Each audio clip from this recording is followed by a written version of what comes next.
Gawa tayo ng... Good morning. I'll try it. Good morning. What do you have? May bago siyang lalagyan ng juice. Good morning. Gagawa tayo ng carbonara ngayon. Shout out sa aking kapatier, sa aking sister, para makita niya yung yung kanyang favorite. At saka sa aking pamangkin, na paborito nila yung carbonara. Palaway lang ba? So, meron tayong bawang. Dudurugin ko pa pala yan. Dapat mas durug na durug para hindi maalasahan. And then, meron tayong bacon. May bacon tayo. Tapos, meron tayong shrimp. And of course, dapat hindi mawawala ang cooking cream. So, meron tayong cheese after para medyo mas cheesy siya. So, nakapaglaga na ako ngayon ng water. Nilalaga ko pa siya. Hindi pa siya masyadong kulo. So, mag-start na tayo ng ating sauce. Habang niluluto yung pasta natin. We're here because it is quite hot. So, start muna tayo ng bacon. Aga pula, please!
Tapos, tatanggalin muna natin.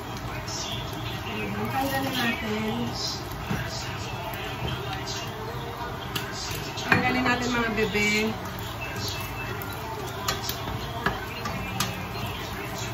Yan, medyo na siya, medyo. Kasi kung hindi natin tatanggalin yung bacon, tapos ilalagay natin yung mga sauce, yung sauce niya, tapos yung shrimp, tapos yung mga kung ano pa, lalambot siya, mawawala yung crispiness niya. Mawawala yung crunchiness niya. So, kailangan nami-maintain pa rin yung kanyang crunchy. So, alisin natin siya. Ilalagay natin siya panghuli mamaya. Yan. So, start na tayo ng bawang. Kailangan hindi nyo susunugin ang bawang kasi pag sinunog nyo, lasang sunog na siya. Konti lang. Mga ilang seconds lang. Mga 1, 2, 3, 4, 5, 6, 7, 8, 9, 10 seconds. Pwede sunog. Lagyan na natin agad po ang shrimp. Yan. Okay. Makikita nyo to. Yan. Kumukulo na yung tubig natin. Hirap kasi mag-video na naka-ano. Yan. Kumukulo na yung tubig natin. So, lagyan natin ng olive oil first. Yan. Olive oil first. Tapos, asin. Konti lang. And then, lagay na natin yung pasta. Ginamit natin yung N5. N5 na Barilla. Madami tayong lutuin ngayon kasi parang masarap yung ulam. Ulam, pasta. Yan.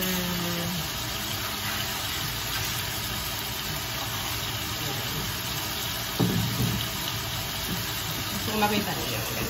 Yan. Yan. para makita.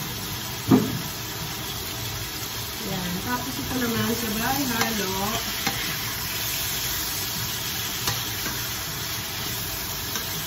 Ang bango-bango na nyo ng hipon. Hipon lang ilalagay nyo. Mas masarap na siya. Tapos bacon sa panghuli. Parang ano lang siya, parang ay tawag dun eh, parang presentation. Pandagdag ng presentation ng bacon. May crunchy na, maganda pa ang itsura. Mas yummy, pantingnan.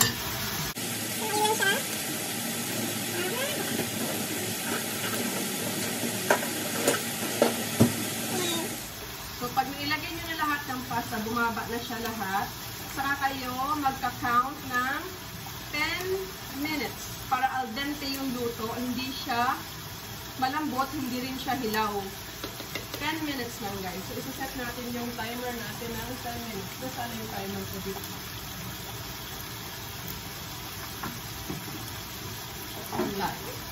Yan. Set natin ng 10 minutes. Yan. Sa ating pasta. Tapos, ito, okay na to. Ito na natin ang apoy ng konti. Ilagay na natin ang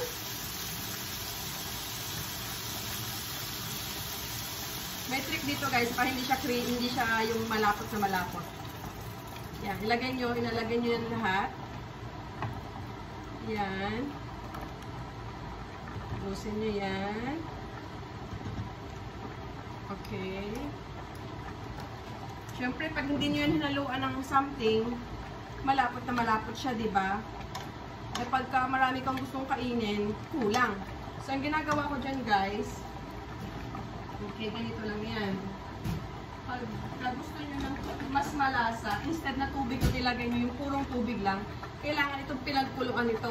Kasi may olive oil na yan, tapos meron siyang salt, tapos yung lasa din ng pasta. All together, pwede nyo siyang haluin dito para hindi siya masyadong malapot na malapot. Lagyan natin ng isa, dalawa. Yun lang. Wala nang iba. Huwag kayong kasi kung hahaluan nyo ng mga purong tubig lang na galing sa yung tubig nyo, mineral, or galing sa machine nyo. Siyempre, lasang tubig lang yun. Ito, at least meron siyang additional na flavor, di ba? May pasta, may olive, may salt, ganyan. So, hintayin nyo lang siyang kumulo.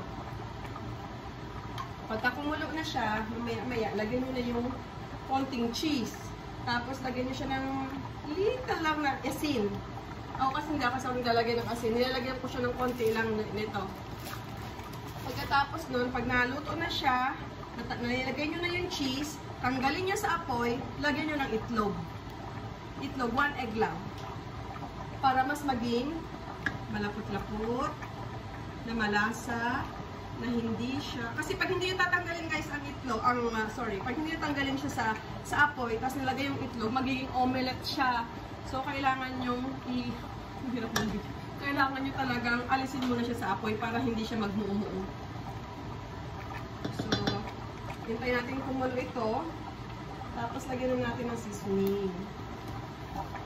Dahil hindi ako makalabas, sobrang init, lalagyan ko siya guys ng, pwede kayo maglagay ng fresh na basil, pwede din maglagay ng dried. So, nilagyan ko siya ng basil. Mas maraming basil, mas masarap. Yan, basil. Lagyan tayo ng konting ginisa mix. Ayoko kasi ng salt.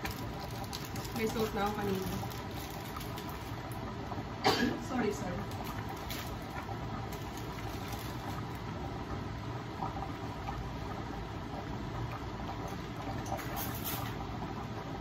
Doon pang ito. Ayan.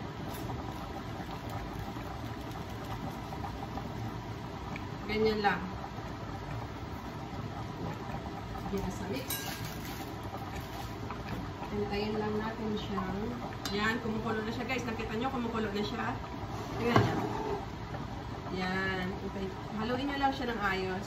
Dapat madahan lang din ang apoy. Lipat natin ng 2. Yan. Haluin nyo siya ng ayos para hindi siya magtutong sa baba. Alalay lang sa mahina ang apoy. So, pag kumulo na siya, natin siya ng cheese. Sa akin to sa ano ko to kasi medyo mas masarap pagka ganito. Ang ginagamit ko ay parmesan. Normally. Pero this time, dahil wala akong nakitang parmesan, ito ay cheddar. White cheddar. So, lagyan natin siya ng cheese. Yan. Kaya natin konting lumapot ng konti.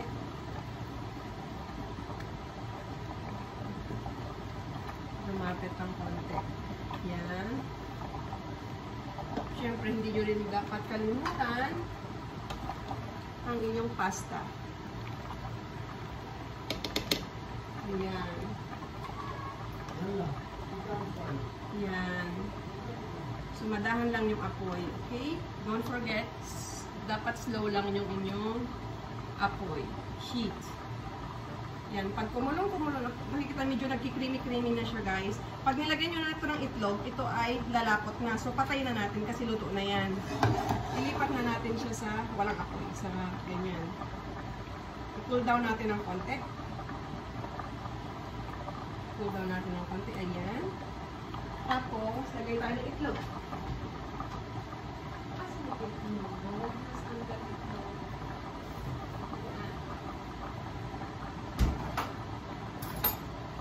Beat tayo ng itlog.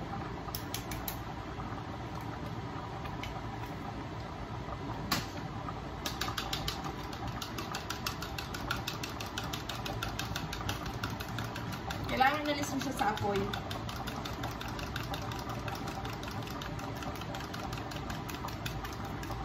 Ayan. So, nakita nyo, na-beat nyo na siya.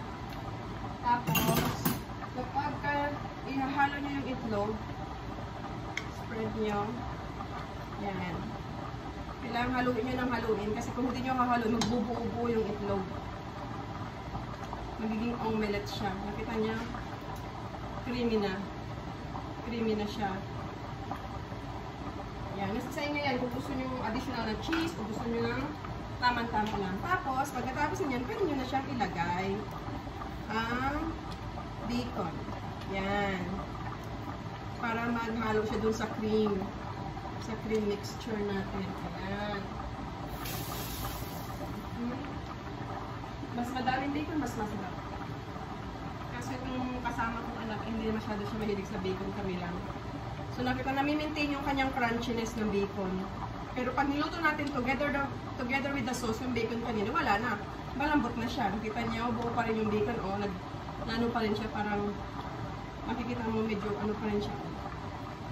Crispy pa rin. Ayan o. Kasi tumatayo-tayo pa. Makikita niyo ang bacon pagka lutong-luto na malambot kasi ano na siya, flat na siya.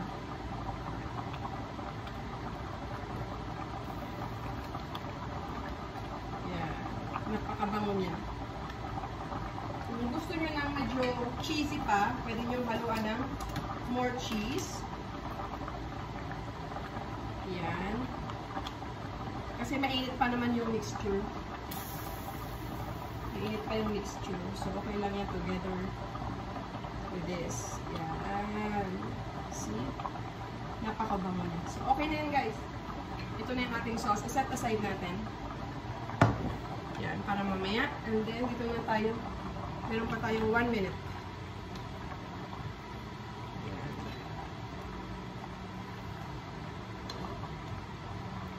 Ito nyo, guys. 1 minute na lang ang titira. Tingnan nyo, ha? Kita nyo? Lumalaban. Al dente. Hindi siya yung soft na parang lata-lata. Tingnan nyo. Buo pa rin siya. Pero malambot na ang loob niyan. Kaya 1 minute na lang. Tama-tama na yan. Kita nyo? Pero hindi, kahit ipitin mo yan, hindi yan madudurog. Kasi buo pa rin siya. Ipitin mo. Yun ang al dente na tawag. Tatamtamo ng luto. Hindi siya malata. 1 minute na lang tayo, guys. After 1 minute, okay na to. So, balik na natin ang ating hugasin. So, nasala ko na. Nalis ko na yung water. Nilagyan natin ng olive oil para hindi siya magdikit-dikit ba. Kahit lumamig na siya, hindi na siya magdikit-dikit. Tignan nyo, guys, ang pagkaluto. Igagalaw ko kayo, ha? Kita nyo? Kung anong pagka, ano niya. Hindi siya nagdidikit-dikit. Olive oil lang. Pag na-drain nyo na yung tubig, olive oil lang ilagay nyo. Mas ilagay nyo siya sa ref, kinumagahan, hindi siya dikit-dikit. Ganyan pa rin siya, hiwa-hiwalay. Yan. Okay. See, meron siyang cheese. Lagyan natin ng dry basil. Yan. Dadali daw siya. Parmesan. Ito nga naman, parmesan. Yan, meron siyang parmesan. And then, lagyan natin ng garnish nito. Dry basil. Yan eh. Sorry, kasi nilandinan niya na yan.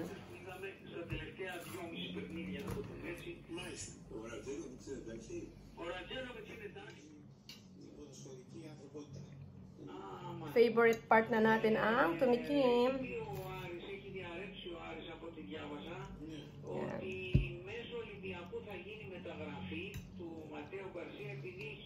Την απαγόρευση των μεταγραφών ο Άρης και ότι θα τον πάρει όχι δανεικό αλλά θα τον πληρώσει ο ίδιος ο Άρης.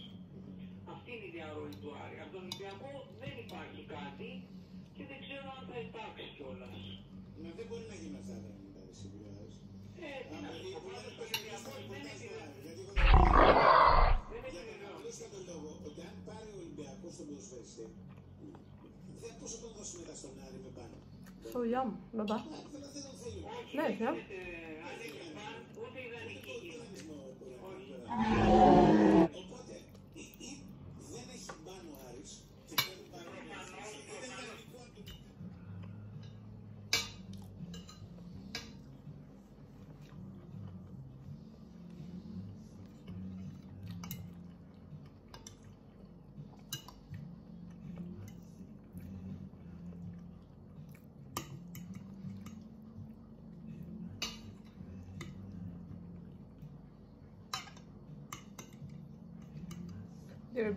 They're very fast there in Batalco, yeah? Yeah?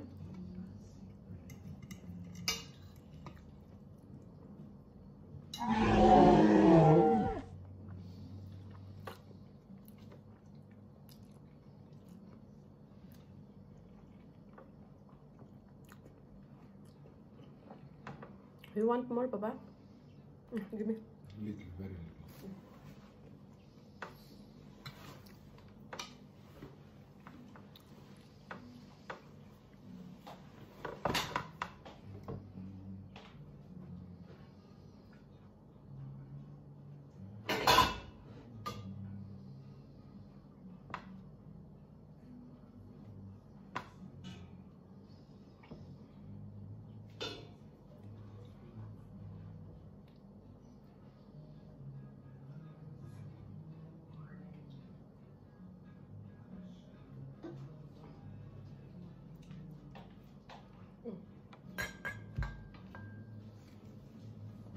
Put this cheese.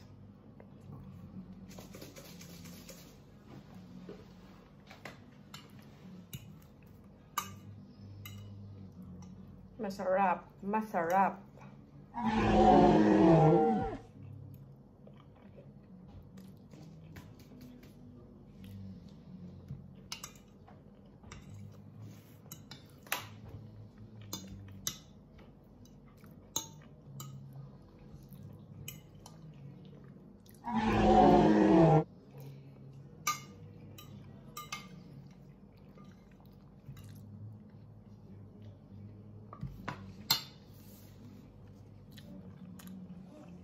Mm.